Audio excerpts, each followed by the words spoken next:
Les agradezco que estén todos aquí y agradezco principalmente a la doctora Úrsula Oswald, que tiene un currículum impresionante. Es investigadora del Centro Regional de Investigaciones Multidisciplinarias de la UNAM, estudió medicina, psicología, filosofía, lenguas, computación, antropología y ecología en Madagascar, París, Zúrich y México. Cuenta con un doctorado en antropología social con especialidad en ecología de la Universidad de Zúrich. Ganó la primera cátedra sobre vulnerabilidad social en la Universidad de las Naciones Unidas. Es miembro del panel intergubernamental de cambio climático Grupo 2 y de World Social Science Report. Ha sido la coordinadora de los dictaminadores en GEO5 en el tema de agua. Fue la primera coordinadora nacional de la red temática de agua CONACYT y dirige el proyecto Cambio Climático y Manejo Integral de la Cuenca del río Yautepec. En sus años más mozos, fue secretaria de Desarrollo Ambiental en el estado de Morelos y la primera procuradora de Ecología en México y ha sembrado más de 30 millones de árboles. Ha sido presidenta de la Asociación Internacional de la Paz y secretaria general del Consejo Latinoamericano de Investigación para la Paz. Ha publicado 49 libros, 368 artículos científicos y capítulos de libros.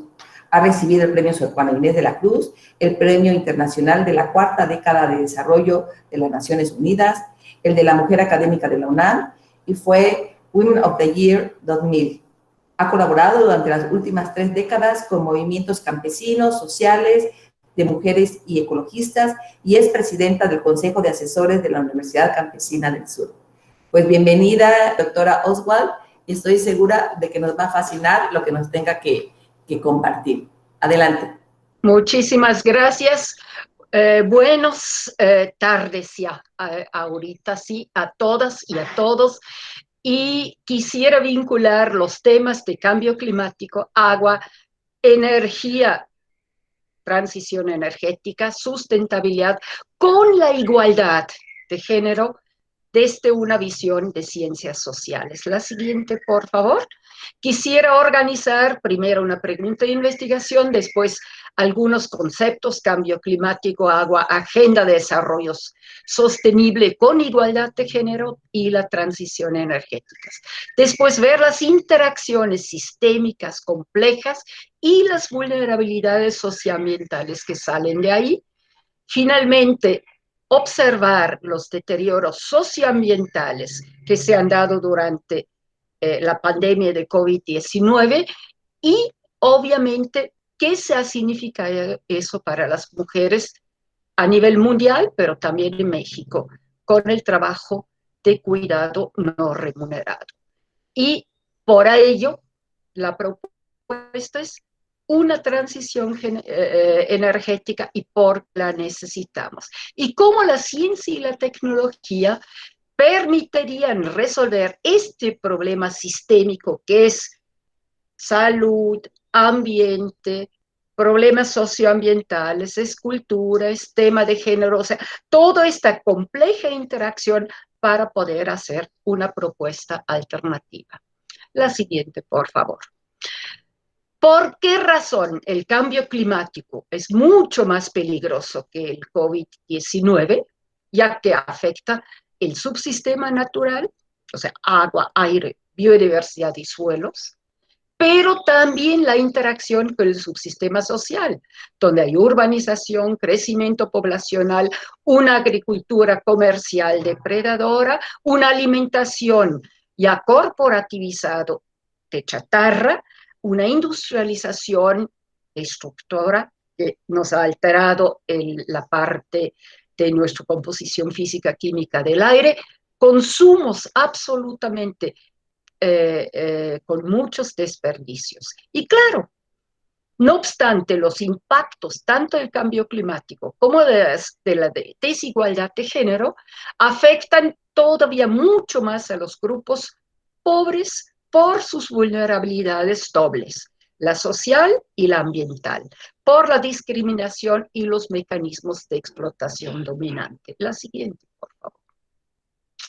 ¿Cuáles son los procesos que tenemos, pues obviamente tenemos en términos de cambio climático una alteración importante en el conjunto de la evaluación de la energía, donde la atmósfera y el océano, que es el punto crucial donde tenemos el cambio climático más serio, y precisamente México, por ubicarse entre dos océanos en calentamiento, pues está en América el país más expuesto a todo este tipo de procesos. Pero también tenemos cambios en la composición física química, no nada más dióxido de carbono, metano, aerosoles y otros, sino también toda la parte de la evaporación, o sea, el agua que está suspendido y que nos ha generado este efecto invernadero. Y por lo tanto, esto nos ha provocado eventos extremos donde normalmente hablamos más de huracanes e inundaciones. No obstante, a mí me preocupa mucho más el asesino silencioso de una, obviamente, sequía, y México, desgraciadamente, hoy día estaba expuesto 85% de su territorio con esta sequía, y por lo tanto, todos los cambios en el ciclo hidrológico, en la descarga de ríos, de lagos, de precipitaciones, en la formación de las nubes y por lo mismo también en toda la parte de la alteración de los hielos que tenemos tanto en los glaciares como en la parte de Groenlandia o en la Antártida, nos ha afectado. Y todo esto se va agravado por los efectos humanos y pues el impacto en la biosfera. O sea, este es el conjunto de los problemas. La siguiente, por favor, donde podemos ver un poco mucho más claro la calidad del aire por una parte, ¿no? Como lo habíamos visto, pero también los problemas de la interacción con la biosfera. O sea, no hay duda que tanto una sequía afecta la producción de nuestros alimentos, pero también está afectando, sin duda alguna, todo el conjunto de la biota. Y desgraciadamente, un árbol tiene mucho menos capacidad de moverse y de traspasarse que, por ejemplo, un jaguar, que tiene una potencialidad rápido de poder ir a buscar un ecosistema más adecuado si existe en un planeta alterado. Y por lo tanto, pues hay que empezar a trabajar sistémicamente, tanto con la atmósfera, o sea, cambio físico-químico de la atmósfera, reducir los gases de efecto invernadero, pero también hay que cuidar el suelo, la biota, que es y la siguiente, por favor. Ahí podemos ver el último año, y este es el dato de mayo 2021 de NOAA, donde vemos que ya estamos con más de 420 partes por millón de dióxido de carbono en el Mauna Loa. O sea, muestra muy claramente que hemos rebasado los niveles de los últimos 1,5 millones de años en términos de composición física, química del aire. Y los estudios isotópicos precisamente en la Antártida han mostrado que nunca habíamos estado en este nivel y por lo tanto la alarma es muy alta. La siguiente, por favor. Esto genera enormes procesos de calentamiento y nada más quiero insistir en el calor contenido a 2,000 metros de profundidad en el mar, donde podemos ver muy claramente cómo a partir de 1990 tenemos un ascenso permanente. Afortunadamente el océano en este momento, junto con la biota, son los mayores absorbadores o secuestradores de este tipo de gases de efecto invernadero y por lo mismo es muy importante conservar el equilibrio porque el día que el océano por una saturación empieza a emitir en lugar de atrapar y secuestrar, obviamente tendríamos colapsos muy delicados. La siguiente, por favor. ¿Cuáles son las partes y México que tiene más de 11.000 kilómetros de costas, obviamente hay por la pérdida de tanto en Groenlandia, pero sobre todo de la Antártida, del occidente ahorita, pérdida de los hielos, pues hemos tenido un aumento del nivel del mar. Y quiero insistir mucho, y es muy importante, porque la gente siempre ve el nivel del mar como si fuera una tina. No, no. El mar tiene flujos, tiene vientos alisios que obviamente mueven masas de aire y que algunas zonas, como lo vemos las rojas más importantes, tienen mucho más niveles, aumentos de niveles de mar y otros en un momento dado menos. Por lo tanto, México, sobre todo el Golfo de México, está expuesto y nuestras costas pudieran en un momento dado sufrir por ese tipo de procesos. La siguiente, por favor. Y esto nos lleva al final hacia un balance, cómo pudiéramos llegar a gases de efecto invernadero cero, o sea, neutro. Y aquí vemos que, sin duda alguna, la transición energética, ya que el carbono fósil es el mayor provocador de los gases de efecto invernadero, junto con el cambio en el uso del suelo, no ha podido compensar ni lo que es capaz la atmósfera en regresar, ni toda la biota que tenemos en la Tierra, ni el océano. O sea, hay que empezar a crear este equilibrio para que estuviéramos y ojo, el punto es, nos quedan a lo mejor 9 años, máximamente 29 años, hasta 2050, para poder transformar todo el modelo que hemos vivido en términos de industrialización, de manejo, pero también nuestro consumo.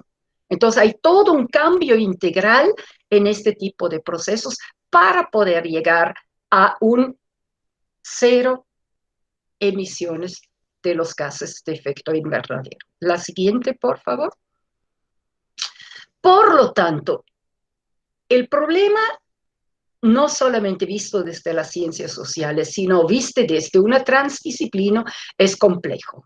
Hay que al mismo tiempo trabajar aire, agua, bosques y suelos.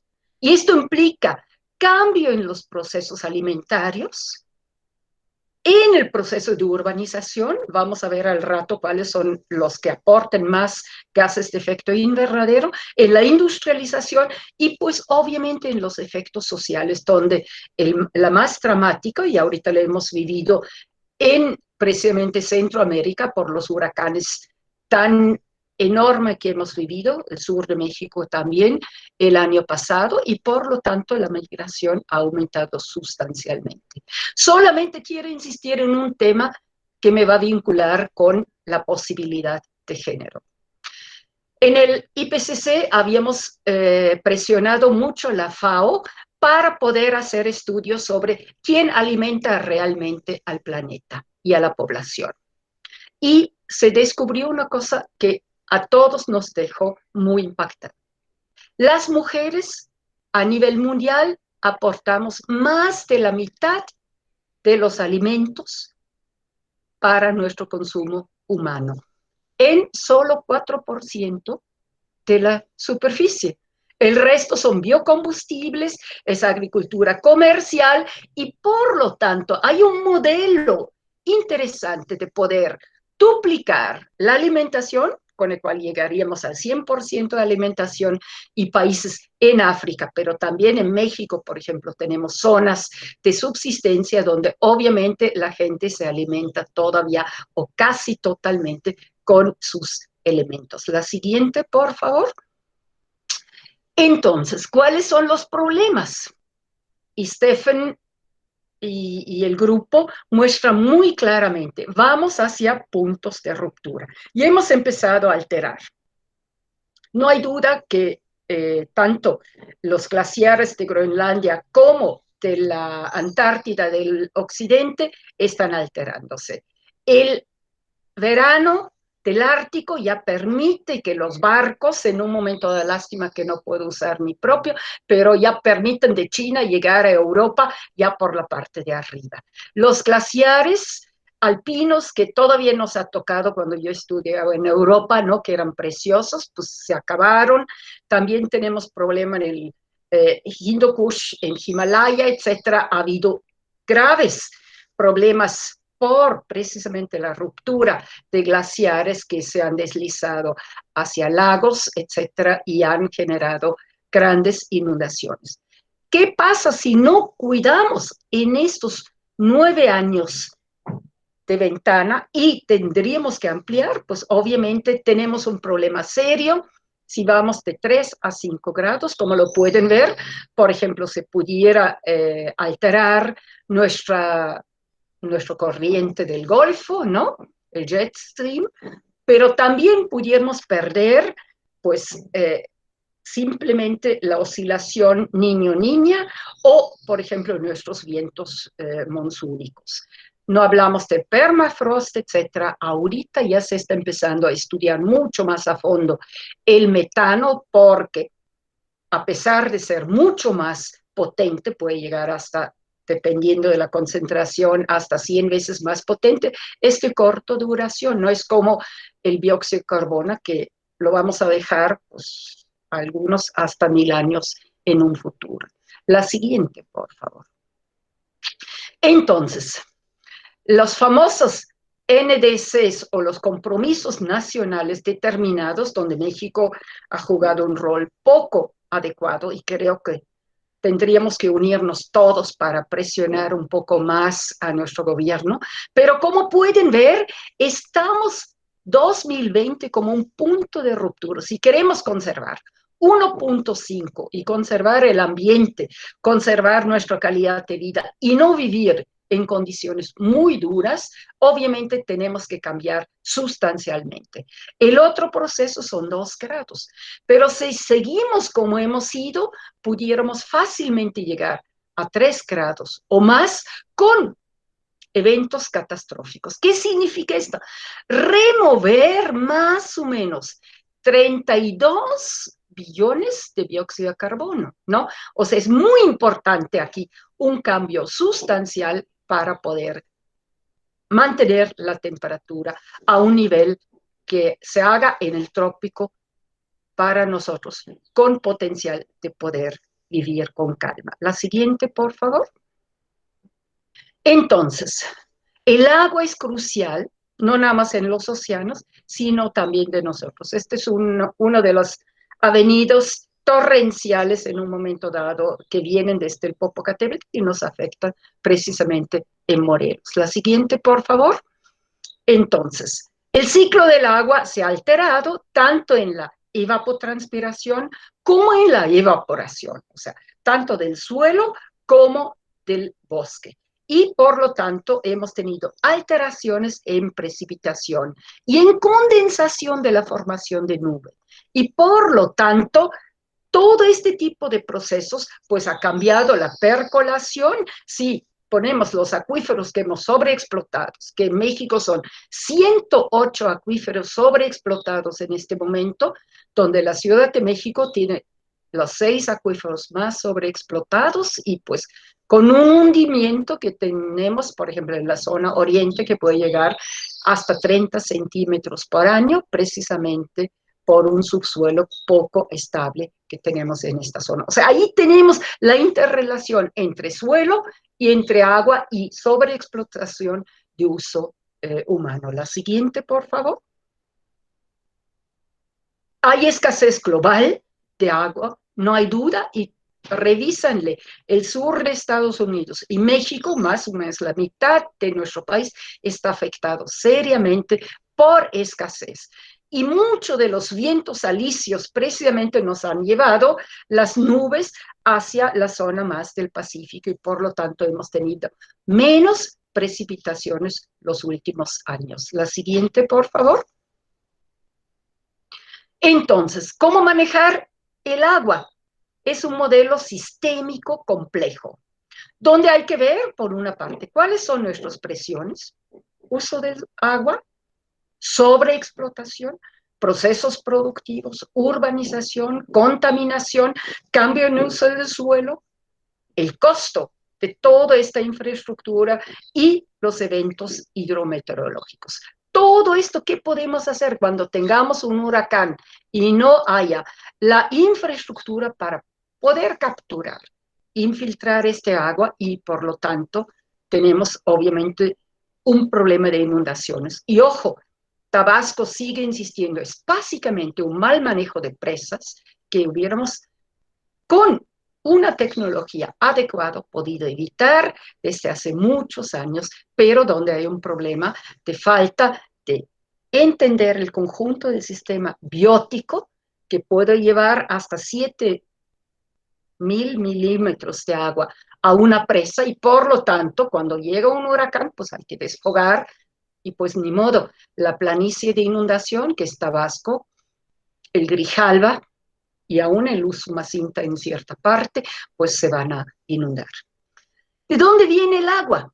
De las precipitaciones, de los acuíferos, de los lagos, embalses, del suelo, de la parte biológica, de las aguas residuales, el agua desalada y el agua virtual. ¿Qué es el agua virtual? Ese es un concepto típicamente de ciencias sociales. Es el alimento que importamos nosotros que tiene millones de metros cúbicos de agua por cada tonelada, por ejemplo, de granos o de carne que usamos. Los efectos, obviamente, usamos agua domésticamente, agropecuariamente, todo ya a nivel del mundo, arriba del 70%, muchas veces poco eficiente está usado en las actividades agropecuarias, la parte industrial que todavía sigue a nivel mundial con alta contaminación. Lo vemos en Estados Unidos, por ejemplo, donde ciudades enteras sufren precisamente por contaminación de acuíferos, por descargas que no se han cumplido. Yo me acuerdo cuando estudié ecología, me tocó analizar el río Rin a la descarga de las empresas químicas farmacéuticas, precisamente en la frontera entre Suiza y Alemania. Y echábamos en aquellos años un rollo para revelar y era tal contaminación. Hoy día el río Rin es totalmente apto para cualquier uso, o sea, sí hay procesos para poder manejarlo.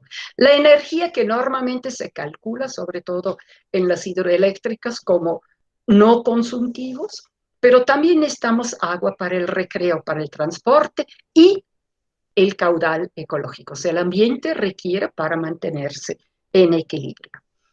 Y claro, la presión, la demanda viene, aspiraciones, urbanización, reducción de la pobreza, salud y bienestar. Hoy que tenemos que lavar cada rato nuestras manos, pues necesitamos agua, pero también para la seguridad física de nosotros. En el trabajo se requiere, en los ingresos y en el recreo. Frente a este proceso de interacción complejo entre presión, recursos, obviamente, ¿qué hay que hacer?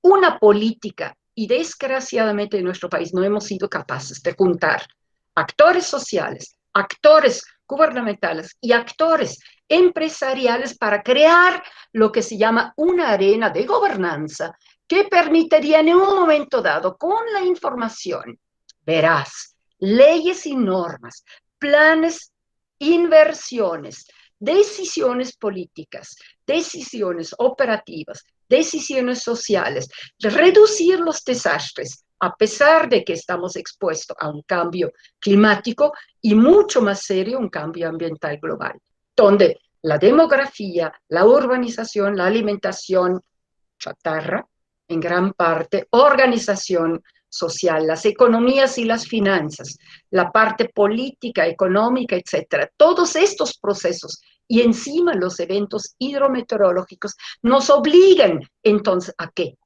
A encontrar opciones y respuestas, fuerzas de cambio que nos permitirían esta arena de gobernanza, tener agendas sustentables, actores capacitados y actividades que refuerzan todo este proceso y permiten un manejo sistémico integral de nuestros procesos. La siguiente, por favor. Entonces, ¿qué vamos? Normalmente, lo vimos otra vez con el metro, una respuesta reactiva en lugar de una proactiva, ¿no?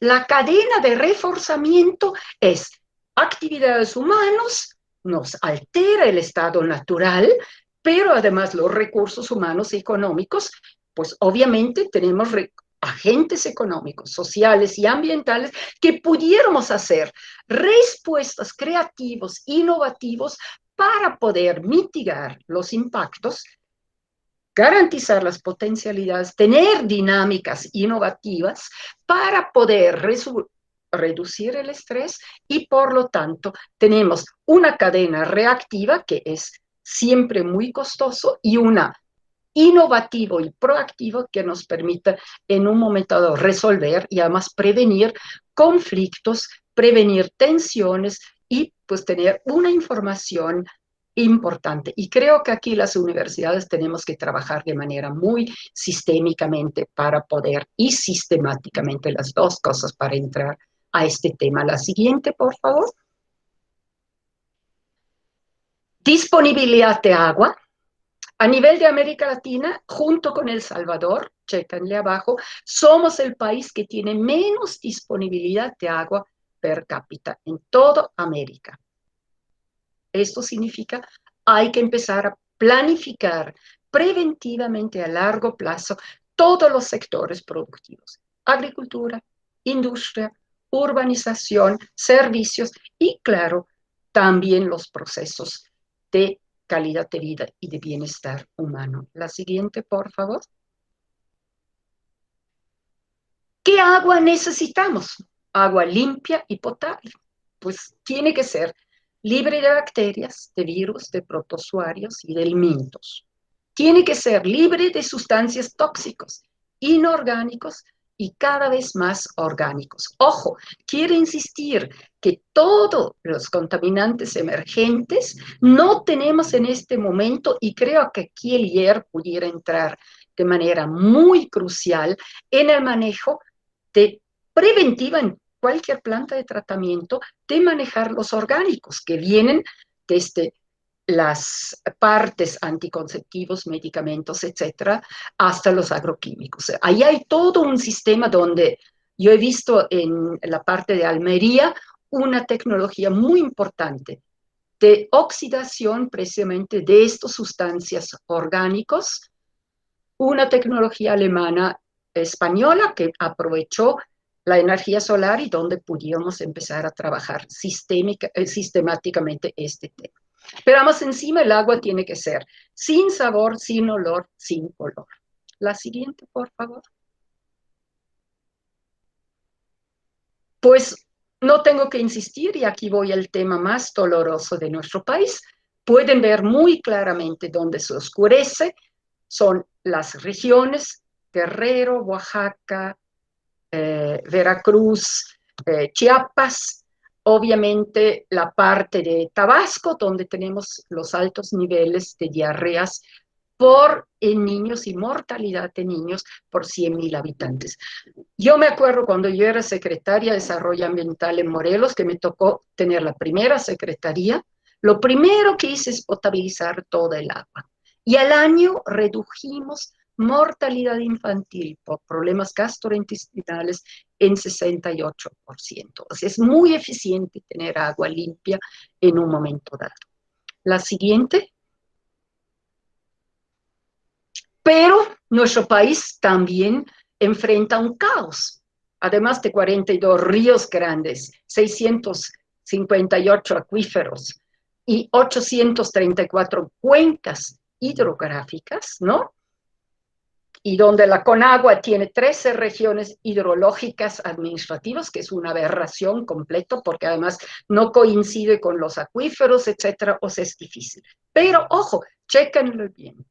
Donde producimos el 87% del PIB, vive el 77% de la población y tenemos el 31% de la disponibilidad del agua. Mientras que en el sur, sureste, donde tenemos el 69%, solo producimos el 13% del PIB.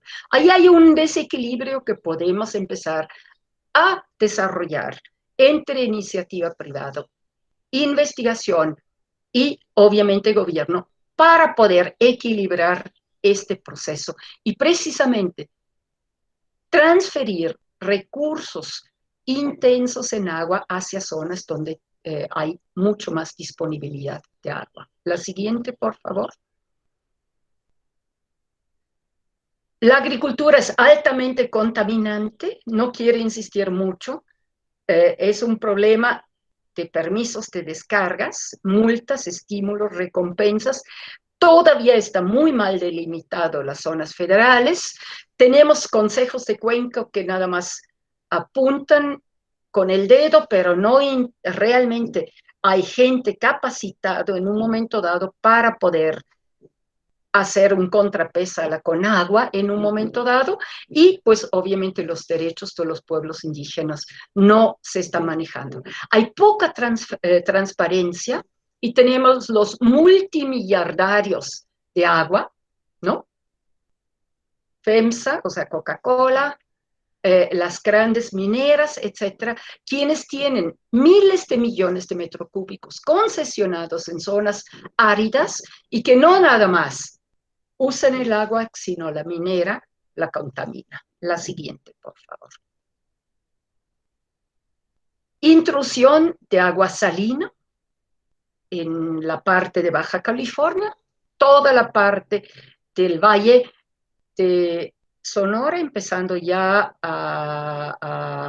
sobre todo el Valle de Hermosillo, donde tenemos intrusión hasta más de 58 kilómetros, pero también tenemos sobreexplotación de los acuíferos, como lo podemos ver, los rojos. La siguiente, o sea, hay un problema grave de gestión del agua mal manejado, y no hablo de la contaminación. No hay una sola cuenca en nuestro país que está limpia.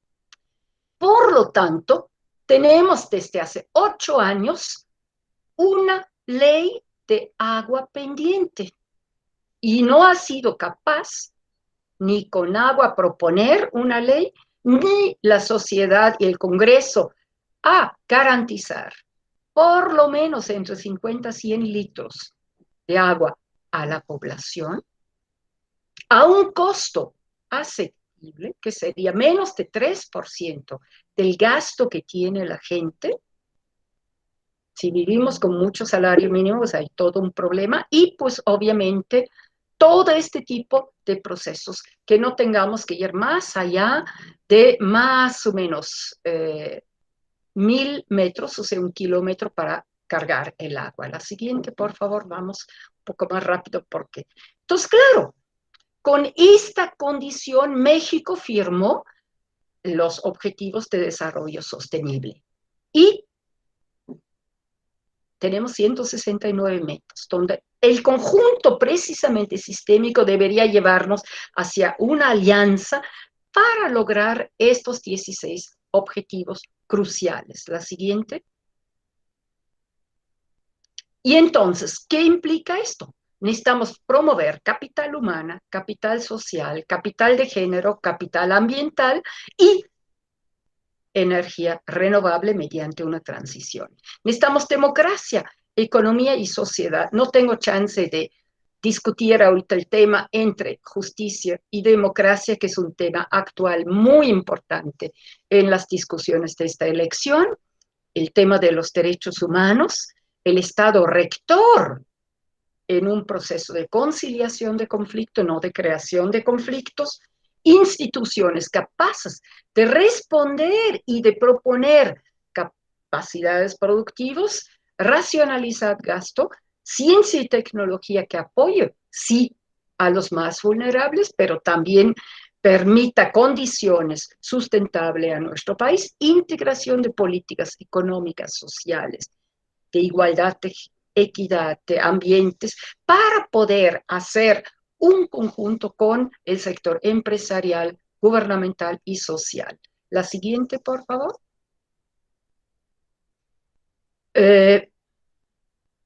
Nuestro país sufre una doble vulnerabilidad. La ambiental, con desastre, migración y conflictos. Y la vulnerabilidad social, abatimiento de acuíferos, privatización de agua, hambre, obesidad, que es el tema crucial, desigualdad y obviamente violencia, urbanización caótica, desastres, crisis económicos y vulnerabilidad de género. Y todo esto presionado por demografía y por un consumismo poco sustentable. La siguiente. Ay, cliquea muchas veces, por favor, porque la igualdad de género es muchas veces, una construcción social donde generamos roles, responsabilidades, normas y valores que tienen obviamente más todavía una sexualidad y que han provocado una división de trabajo, de poder, de responsabilidades y una distribución de recursos y recompensas. Por lo tanto, la siguiente, por favor, voy a tratar de ir más rápido. Los cambios ocupacional por sexo en abril muestran muy claramente que las mujeres fueron mucho más severamente afectadas y México no es excepción, pero Perú es el país probablemente más extremo en este proceso. La siguiente, por favor. Los datos de desigualdad. Las 6 personas más ricas de nuestro país poseen la misma riqueza que 62.5 millones de pobres. Hay que generar una reforma fiscal que permitan esta repartición, porque se han enriquecido a costa de esta población. Las mujeres realizamos por día 4 horas más de trabajo, trabajamos 10.4% mujeres, la afiliación, las mujeres estamos en el rango salarial casi la mitad más bajo, 51% de las mujeres reciben menos de 2 salarios y obviamente solo 29% de las mujeres rebasan los 3 salarios mínimos. Y durante el COVID, las mujeres ganamos en promedio 54.1 pesos menos que los hombres. La siguiente, por favor, vamos rápido. Ahora sí, el PIB aportado 15.5% por mujeres, 5% por hombres, por trabajo no remunerado. La siguiente, por favor.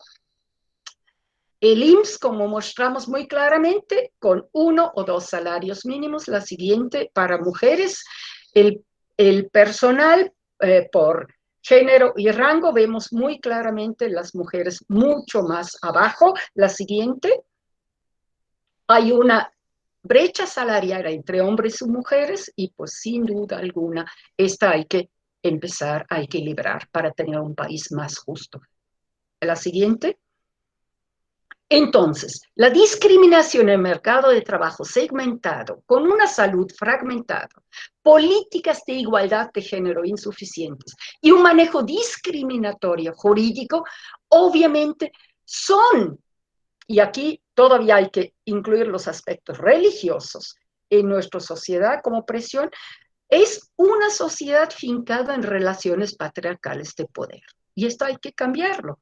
Ingresos, factores étnicos, raza, clase social, educación, ubicación territorial, estructuras productivas, pues son expresiones de esta discriminación histórica, sociofamiliar, que ha agravado la desigualdad de género. Y la crítica epistemológica y metodológicos de estos sesgos andrógenos tiene que considerar el valor universal del hombre económico, ya no como el modelo, sino hay que promover diversidad cultural sexual que supere este modelo de discriminación y permita superar esta homogenización de los sujetos y, por lo tanto, una perspectiva de género en finanzas, producción, consumo y reproducción nos va a empezar a reducir los conflictos que existen. La siguiente, por favor. Pues sí, entonces, ¿qué nos importa? ¿Queremos una Petrópolis o una Ecópolis? ¿No? Y ahí está el punto de la transición energética. La siguiente, por favor. La transición energética nos genera ingresos, empleo, bienestar, pero además 3 veces generan los empleos en empleos limpios que si estuviéramos promoviendo una energía con energías fósiles. La siguiente, por favor. Por lo tanto, para poder superar la crisis climática, bajar nuestros gases de efecto invernadero, no queda más que un manejo integral. La siguiente, por favor, que nos permita en un momento dado, o sea, aquí vemos los costos de energía renovable han bajado sustancialmente. Y creo que la única que todavía no puede competir es la energía del concentrador solar. Todas las otras a nivel mundial, y estos son los datos de IRENA del mes pasado, pues muestran que hay competencia, que es mucho más barato hacer energías renovables que promover energías fósiles. La siguiente. Por lo tanto, pues necesitamos reducir 40.000 millones de toneladas de dióxido de carbono. Y esto, sí, no hay duda, la fotovoltaico nos ayuda. El transporte usa 23%, genera 23% de los gases. La agricultura, la ganadería, 25%. Los hogares producen 30% de los gases de efecto invernadero. No hemos tenido campañas. Por ejemplo, solamente los celulares generan una huella de carbono muy elevado. Y las casas y departamentos, un 20%. Por lo tanto, hay que cambiar. La siguiente, por favor, para poder avanzar de manera. Y aquí es el modelo sistémico que necesitamos trabajar entre todos los procesos. Electrificación, descentralización de un sistema, flexibilidad, empoderamiento y valores. Pero también necesitamos tecnologías de digitalización, hidrógeno, manejo en bloques, almacenamiento, vehículos energéticos, y necesitamos un modelo de negocio que permitan en un momento dado resolver los procesos y un mercado que apoye este tipo de procesos. La siguiente, por favor. Y por lo tanto, para terminar, ¿cuál es la propuesta? Necesitamos mitigar, adaptar para crear resiliencia. O sea, el cambio climático, los eventos extremos nos tocan. Entonces, ciencia y tecnología, finanzas, consolidación institucional, gobernanza, participación ciudadana efectiva. Pero también necesitamos energías alternas, fotovoltaico, mareomotriz, geotermia, viento. Necesitamos manejo integral de cuencas hidrológicas, de acuíferos. Necesitamos aprovechar el conocimiento tradicional. Insisto, que 5% de la población mundial, que son los indígenas, han conservado el 80% de la biodiversidad en este momento en el planeta. Ojo, ahí hay mucho conocimiento que hay que tomarlo en cuenta. Servicios ecosistémicos son cruciales, manejo de suelos, humedales. ¿Y todo esto a qué nos lleva? A reducir vulnerabilidad social, vulnerabilidad ambiental y hacia un desarrollo sustentable donde obviamente tenemos bienestar, seguridad alimentaria, de agua, energética, sanitaria, empleo, cultura y un tejido social que nos permita integrar. Muchas gracias. Y ya, lista para sus preguntas. Bueno, Úrsula, pues muy bonita tu presentación y sí hay muchas preguntas. Sebastián pregunta que qué impacto tendrá una política nacional y global dirigido al secuestro y transformación del CO2 y también la inversión en la agricultura alternativa para la producción de biocombustibles en lo que sería la solución de problemas de cambios climáticos. Ok, yo tengo mucha preocupación por los biocombustibles en nuestro país, porque hemos importado este año 16 millones de toneladas de granos. O sea, tenemos una enorme deficiencia y por lo tanto, pues usar los granos en biocombustibles, pero sí tenemos desechos. Estos sí podemos transformarlos en energía en un momento dado. Yo creo que México tiene mucho más potencial, energía solar, eólica, geotérmica, ¿no? Que son muy importantes y que pues hay que desarrollar. Yo creo que ahí estamos económicamente y tenemos ventajas enormes en un momento dado. Y no hemos, por ejemplo, explorado todavía la eólica en mar, que si tenemos 11.000 costas, y por ejemplo, la parte de la energía del mar, que yo sigo soñando que este flujo que tenemos presionado entre Cozumel, Isla Mujeres y el continente y donde tenemos esta parte de energía, si esto lo podemos transformar y el IER puede entrar aquí, junto, por ejemplo, yo he visto que los barcos alemanes tienen la tecnología para poder capturar la capacidad que pudiéramos producir, tendríamos toda la península de Yucatán resuelto en términos energéticos. Pero esos son temas. Entonces, mi preocupación es soberanía alimentaria y seguridad alimentaria. O sea, tenemos en este momento un problema serio y si vamos, y el 85% de nuestro país en este momento estaba con sequías, obviamente no tenemos el potencial para poder hacerlo. Entonces, yo me inclino más por otro tipo de tecnologías, aunque sí es un juego muy interesante la biotecnología de tercer nivel. Ok, hay otra pregunta que dice que son preocupantes las concesiones de recursos hídricos que se entregarán durante la construcción del Tren Maya y todo el desarrollo turístico que conlleva. ¿Sabes algo de eso? Mira, yo creo que no es preocupante el Tren Maya. Vamos, nosotros hemos descubierto en Agua para Todos y Agua para la Vida y pueden entrarle a esta página web y pueden ver los miliardarios de agua que no son del Tren Maya, sino simplemente lo que pasa en Yucatán. Obviamente tenemos un karst, por lo tanto tenemos el agua subterránea. O sea, si tú ves la historia del colapso precisamente de la cultura maya, sabemos perfectamente bien que la primera parte del colapso fue por Palenque, fueron algunos riachuelos superficiales, destrucción del entorno natural, falta de la interacción entre la parte concreta del bosque junto con la evaporación, evapotranspiración, formación de nubes, o sea, eso fue la primera.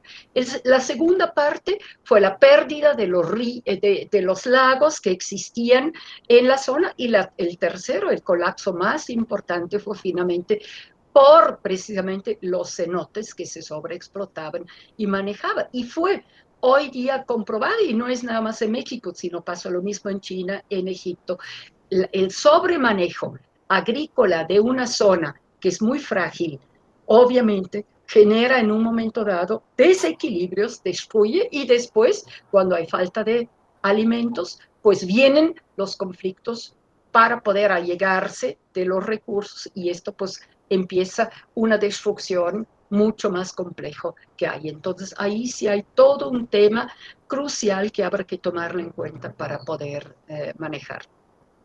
Ajá. Pero no sabes si hay concesiones de recursos hídricos en este momento. Fíjate que no, o sea, el problema de la Conagua, no sea, como no hay nueva ley, ahorita tú te metes a la página web, ¿no? Le solicita y si hay disponibilidad de agua en un cenote, te lo concesiona la Conagua. Y lo que están haciendo es metiendo 5, 10, 15 concesiones y lo que nosotros hicimos es tratando de entender y además hay todo un negocio de mercado de este tipo de parte que tú vas fulano, sutano, perendano y finalmente yo me quedo con todo, ¿no? Y ahí hay un problema adicional que son los contaminantes, o sea, Mérida apenas en este momento está empezando a construir un sistema de drenaje, ¿no? Con toda la población que hay. Entonces, ojo, son acuíferos subterráneos, que es la única chance que tienen.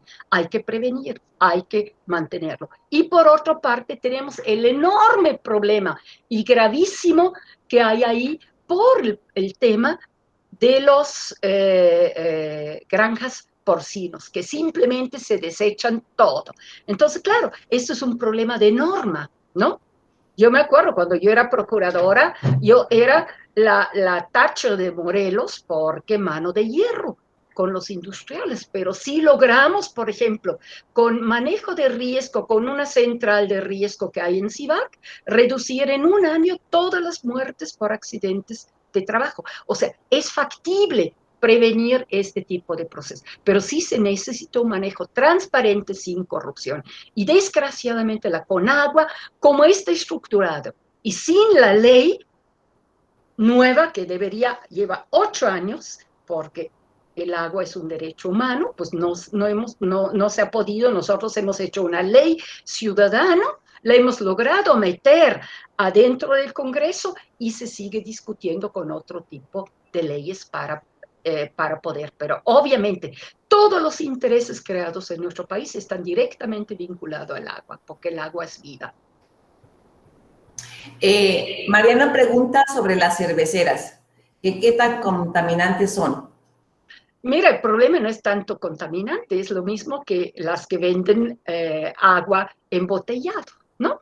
O sea, tú tienes más o menos, pagan un costo entre 6 a 8 pesos por metro cúbico y te lo pueden vender embotellados en 32,000 pesos.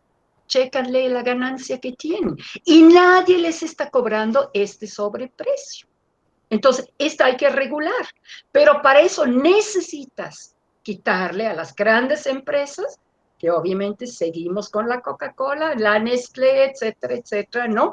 Todos estos privilegios. Y ahí tienes, o sea, yo estaba en el consejo de asesora para hacer la ley. Y ahí tenía yo los grandes empresarios y pues la verdad, sudaba yo en contra de todos ellos, pero pues afortunadamente llevo casi 50 años trabajando agua, o sea, conozco a fondo y fuimos los primeros que hicimos estudios isotópicos en este país, o sea, puedo decirte con mucha precisión muchas cosas del agua, pues eso es crucial.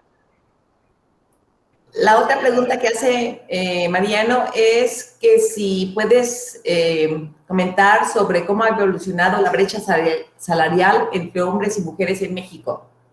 Pues simplemente lo que pueden ver después los datos con más calma, no hay duda que ahorita con la pandemia se ha aumentado. O sea, ¿qué ha pasado? Primero se despide a las mujeres. Segundo, se bajan los salarios, ¿no? Tercera, se les quita el apoyo al IMSS, ¿no? Y a la protección. Y entonces tenemos trabajos frágiles, trabajos segmentados, trabajos depauperados, y pues esta brecha, precisamente por eso los puse los datos más recientes que existen y que son precisamente el resultado del COVID. Y es muy dramático cómo este país en este momento no ha hecho una política, o sea, ¿qué me sirve un Congreso de Equidad cuando no están peleando este tipo de desigualdades? Y si se pudiera empezar a promover, estimular, tanto con empresas como con otro tipo de procesos, y normalmente, ojo, ¿en qué cargos están las mujeres? En servicios de trabajo, de limpieza, en cuidado, en enfermería, porque una enfermera vale menos que un médico, ¿no? Pregunta. En otros países los niveles salarios son casi los mismos, porque el trabajo de una enfermera es súper especializado, ¿no? Pero no, aquí hay una diferencia abismal, socialmente construido, precisamente por este modelo patriarcal que llevamos arrastrando y, ojo, luchamos contra 5,000 años de prácticas discriminadoras y prácticas difíciles. Y aquí hay muchas mujeres y te puedo decir que a nosotros nos cuesta 3 veces más para poder ascender a un nivel académico. No hablamos en la UNAM, pues chéquenle los datos por ejemplo, quienes eméritos son los hombres, no hay duda. Las mujeres tenemos obstáculos, que lo que se llama el techo de cristal, el piso pegajoso y las paredes que golpean, ¿no? O sea, así vamos las mujeres figurativamente para poder superar este tipo de proceso. Pero ahí vamos, hemos mejorado. Poco a poco, pero... Hay otra pregunta, dice, ¿considera que la incursión en la toma de decisiones a nivel gubernamental es la acción más crucial que pueden hacer los jóvenes profesionistas para aminorar las problemáticas mencionadas? Mira, a mí me volvieron a ofrecer ahorita parte del gobierno y yo dije, no, estoy perfectamente claro, porque todo lo que logré hacer en un momento dado en el gobierno se vino abajo. Por ejemplo, en Morelos seguimos con un Consejo Ciudadano de Impacto Ambiental. Nadie lo ha peleado, ¿no? En Morelos teníamos una ley de ordenamiento territorial de Cuernavaca. Logramos a pelear, ¿sí? El ayuntamiento y el Congreso quiso tumbarlo. Obviamente tuvimos con el gobierno del PAN toda la destrucción del Oriente, ¿no? Que para mí eran cruciales para conservar la eterna primavera, pues no, ya tenemos las casitas, ¿no? Estas feitas, ¿no? De geo y todo, pero destruimos toda la parte esta, que las barrancas de Cuernavaca son el clima mejor. ¿Por qué? Porque durante 12 horas los vientos alisios de sur a norte, caliente, pesados, se metían a las barrancas, se tibiaban y llegaba un clima muy rico. Los vientos fríos del norte a sur, otros 12 horas, se mitigaban y teníamos esta eterna primavera. Olvídate, por la destrucción y los permisos de construcción hemos destruido. Entonces, si no entendemos sistémicamente el modelo, por ejemplo, nada más en Cuernavaca, y no te platico qué está pasando ahorita con el sistema de agua potable, ¿no? Que debe más de 270 millones de pesos a la CFE. Y por lo tanto, pues la escasez es un problema de mal manejo, de falta de administración, de no entendimiento y por lo tanto, y de vil corrupción, ¿no? Entonces la respuesta es no, para el muchacho que quiere ser político. Ok. Mira, yo digo, a mí me ayudó muchísimo, creo que entendí muchos procesos y por eso cuando yo estaba en Naciones Unidas, en la universidad, con la primera cátedra de vulnerabilidad social, me enfrenté a un tema muy interesante, que fue porque me tocó el tsunami y los estudios a nivel mundial de los problemas de prevención. ¿Cuál es la vulnerabilidad social? ¿Cuáles son los riesgos? O sea, trabajábamos riesgo y vulnerabilidad por desastres. ¿Y qué encontramos? Que entre un 68 a un 80% de las muertes eran mujeres. ¿No? Yo lo había visto en el terremoto, pero lo tenía aquí como atrás. Entonces dije, ok, vamos a investigar este fondo. Y después me tocó, gracias a esta cátedra, que financió Munich Re, que es una reaseguradora, una transnacional en su castillo de agua, con una fuente de champán, dar una conferencia magistral sobre este tema. Y estaba el director del Banco Mundial, de la Cruz Roja Internacional, o sea, todos los gurús de nivel mundial, y les planteaba yo el problema. Todo el mundo ojotes, porque, claro, la protección civil se hacía con el ejército, con la gente militarizada. Nunca pensaron en las vulnerabilidades, los riesgos y la reducción. Y logramos en aquel evento a cambiar las estadísticas de muertos y miles de millones de daños hacia un cuadro para entender las vulnerabilidades que existen en cada una de las regiones y poder empezar a reducir este tipo de vulnerabilidad social y vulnerabilidad ambiental. Bueno. Así que no era todo inútil. ¿Hay alguna institución en México especializada en hacer planes para aumentar la resiliencia? Mira, yo creo que la UNAM ha trabajado mucho, hemos hecho la exposición de los riesgos, ¿no? En el Universum colaboré, hay muchos grupos que con el PINC habíamos trabajado, hicimos como un IPCC micro mexicano, ¿no? Participé en el grupo 2, escribí el capítulo de vulnerabilidad social y creo que ese es un concepto muy importante que hoy no tuvimos chance.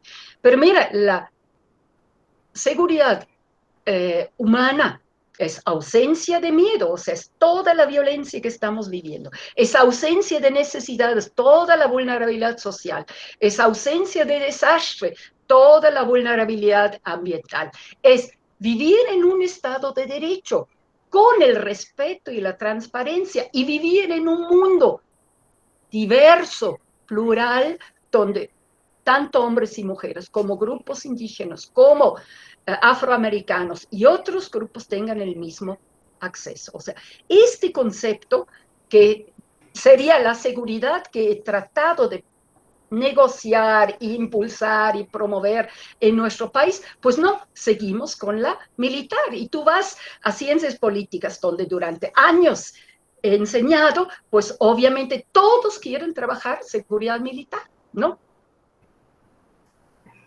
Qué barbaridad.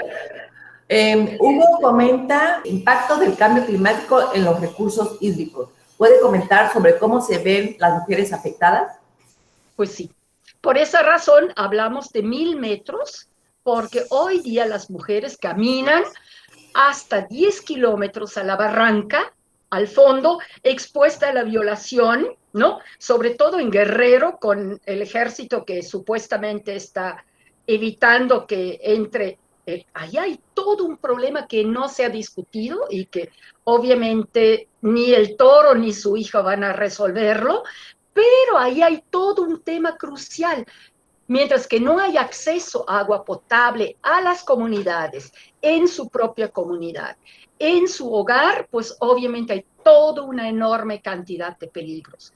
No nada más de violaciones, sino también de accidentes y obviamente de agua poco apto a consumo humano. O sea, por ejemplo, yo te puedo decir acá, si tenemos en el norte de Morelos, básicamente los paperos de Puebla, que usan una cantidad brutal de agroquímicos, pues la calidad del agua, desde que llega, que antes era un agua de primera calidad, obviamente tiene hoy un montón de compuestos orgánicos y no orgánicos en un momento dado, y esto pues nos quita la calidad de agua, ¿no? Simplemente los nitratos, ¿no? O sea, que tú tienes en un momento de afecto tu pulmón. No hablamos, por ejemplo, del combustóleo que manda la central de Tula hacia la Ciudad de México, ¿no? No sé si ustedes se acuerdan, y yo sigo insistiendo, el día de del mayor colapso de la Ciudad de México, nadie se movía en la ciudad, tuvimos una contingencia, hubo que cerrar y declarar obviamente una contingencia ambiental. Esto directamente estaba vinculado con Tula y el combustóleo quemado. Ojo, esto nadie lo ha denunciado, nadie lo ha trabajado, y esto es lo que no queremos, porque son partículas PM2.5 que sí nos afectan los pulmones. Y si encima tenemos el famoso virus del SARS-CoV-2, ¿no? Obviamente, las dos cosas juntas no permiten que el cuerpo responda ante este tipo de emergencia. Ok, Julia te felicita y dice que se acerca la COP de Escocia, que si podríamos intentar presionar en la posición de México y cómo piensa se podría hacer. Si a mí, yo tenía mucha fe en Amparo, ¿no? Entonces, la verdad, hay silencio, ¿no? El INEC, que tendría ahorita una posición importante, pero yo creo que sí pudiéramos acercarnos más colectivamente para poder en un momento dado decirle, ¿en qué te podemos ayudar? Porque ella tiene ahorita un problema muy serio a nivel gubernamental. Entonces, pues puede ser la academia, los investigadores, la gente que estamos más metido en el cambio climático, para poder posicionar ahí elementos y proponer lo que se puede hacer dentro de las condiciones actuales de una nueva reforma energética que obviamente prioriza los hidrocarburos fósiles, ¿no? Entonces, pero sí es importante en un momento dado, yo creo que sí, para que entremos y coincido con Julia y pues con gusto podemos sumar esfuerzos para que haya ahí un proceso alternativo de manejo y que México no queda así como ahorita. Por otra parte, yo tengo mucha confianza en la presión norteamericana. O sea, ya recibimos las dos primeras quejas cruciales por libertad sindical. Maravilloso. México los aceptó y vamos a cambiar. ¿Qué vamos a hacer cuando recibimos las quejas ambientales? ¿No? Entonces allí también hay una posibilidad y más vale preventivamente trabajar que reactivamente, ¿no? Y aquí no es que los pobres primero, sino aquí sí hay que trabajar muy concretamente en este proceso. Y mira, yo te puedo decir, con el mismo presupuesto que después un secretario posterior sembró 1.500 árboles, yo por año sembraba 10 millones. Y claro, le estaba yo todavía un polímero para que sobrevivían en la sequía interestival y sobrevivían en más del 68%, que fue una enorme supervivencia en la parte arriba, en la montaña, y eran propios del ecosistemas. Pero te puedo platicar una cosa que todo el mundo le parece chusco, porque yo quería, obviamente, sembrar árboles con mis propios semillas de la región. Pues no había dinero para comprar semillas, pero yo tenía un vivero de frambuesas. Pues se me hizo tan fácil como académica de intercambiar frambuesas contra semillas. Uno, Farel Cuyas, el de la Contraloría, me acusó de hacer trueque, que es ilegal en un momento dado. Y hasta que necesitaba una carta del presidente autorizándome a hacer trueque para no terminar en la cárcel. O sea, tú tienes una cantidad de límites gubernamentales, para regresar a la pregunta, que en un momento dado te impide, pero si tienes cierta creatividad, pues cuidado, porque sí te puede costar. Y pues podemos ver al pobre Salamón Nachman, que también resolvió y terminó en la cárcel. Él sí no tuvo tanta suerte, ¿no? O sea, sí es muy difícil poder en estas condiciones avanzar de manera sistémica y ordenada. Bueno, hay muchísimas preguntas, Úrsula. Antonio quiere saber sobre el modelo llamado de crecimiento, tu opinión. Hay otra sobre los mercados de carbono. Manuel quiere saber cuáles son las estrategias más importantes para actuar ya. Él es pesimista con respecto al gobierno. Y Janet quiere saber sobre qué hizo Uruguay para aumentar el acceso a agua potable. Parece ser que es el único país en la gráfica que presentaste que así lo muestra.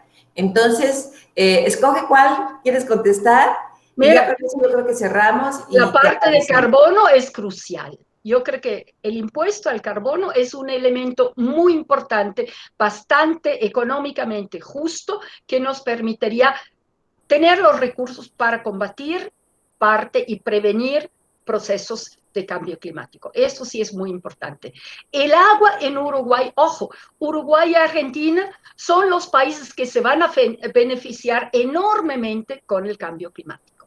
O sea, les cae el agua que a nosotros nos va a hacer falta, ¿no? Y sobre todo la parte del Pacífico nos va a ir mucho peor con la sequía a partir de Centroamérica, México, una parte de Estados Unidos. Entonces, chécanle, nosotros hicimos este estudio a fondo con RIOC Adapt el año pasado, lo publicamos, lo pueden bajar gratis, está en español y en inglés, y trabajamos con todos los países de Iberoamérica, o sea, España, Portugal y Andorra, y todos los países de América Latina. Y ahí puedes ver muy claramente en este estudio que México es el país más afectado por el cambio climático. Y creo que esto es crucial para regresar a la pregunta de Julio. A partir de ahí yo quisiera mostrar realmente, si no vamos a prevenir ahorita, vamos a lamentar durísimamente. Y lo que pasó en Tabasco se hubiera podido evitar con un manejo mucho mejor y preventiva de las presas. Pues yo creo que ya cerramos. Fue una plática muy enriquecedora, gustó mucho, lo viste por la cantidad de preguntas, y yo creo que abrimos las cámaras y la despedimos como despedimos desde que está Toño a los ponentes.